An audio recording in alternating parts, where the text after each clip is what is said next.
Good evening, guys.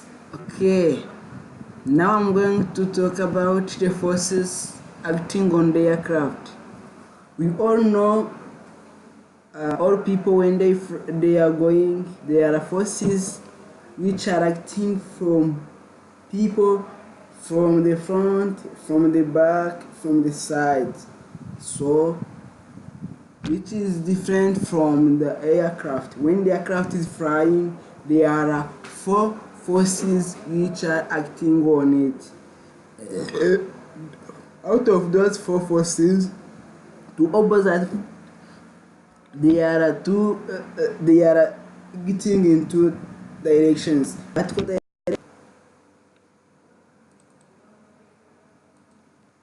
Yes, out of those forces, they are acting in different directions.